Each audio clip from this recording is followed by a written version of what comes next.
ওনার factory সন্ধান দেন, তাহলে আপনার শাস্তি আমরা একটু বয়স্ক থাকবো। সিগারেটের বিষয়টা হচ্ছে, সিগারেটটা তো আসলে টান দিলে যারা নিয়মিত সিগারেট খায় তারা বুঝতে পারে যে সিগারেটটা কেমন। আমরা প্রথম যখন একটা দোকান থেকে সিগারেটটা কিনি তখন এর ভিতরে এমন অবস্থা হয় যে কিছুক্ষণ পরে পুরো গলা বুক জ্বালা পোড়া শুরু করে দেয়।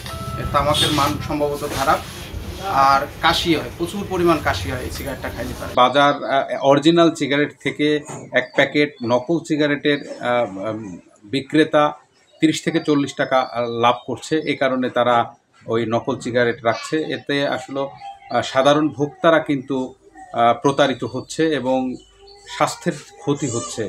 আসলে এর থেকে বেরিয়ে আসতে হলে আমাদের প্রশাসনিক যে আইন রয়েছে সেই আইন কঠোর হতে হবে এবং নিজেদেরকে সচেতনতার জায়গা থেকে নিজেদেরকে আসলে সচেতন করতে হবে। দুটো প্রোডাক্টই পাওয়া গেছে তো নকল, আমরা তো সব কিছুই ধ্বংস করেছি কিংবা সেগুলোর একটা ব্যবস্থা করেছি। সিগারেট এখানে পেয়েছিলাম, যে সিগারেট পেয়েছি সেটা নকল প্রোডাক্ট এবং বলতে গেলে সরকারের রাজস্ব ফাঁকি দিয়ে এই সিগারেটগুলো মার্কেটে এসেছে। এই সিগারেটগুলো আমরা ওনার দোকানের সামনে ফাঁকা জায়গাতে সেখানে আমরা জনসম্মুখে ধ্বংস করেছি এবং এই সিগারেটগুলো ওনার যে নকল সিগারেটগুলো ছিল সেগুলো ওনার দোকান থেকে বের করে ফেলা হয়েছে। ওনাকে যেই অপরাধটা আমলে নিয়েছে ওনার, সেটা হচ্ছে ভোক্তা অধিকার সংরক্ষণ আইন 2009-এর 53 ধারার অপরাধ।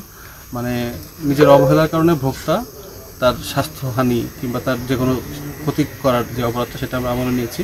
তাকে 15 দিনের কারাদণ্ড এবং 500 টাকা জরিমানা করেছি। এটা জাস্ট ফর এ মেসেজ।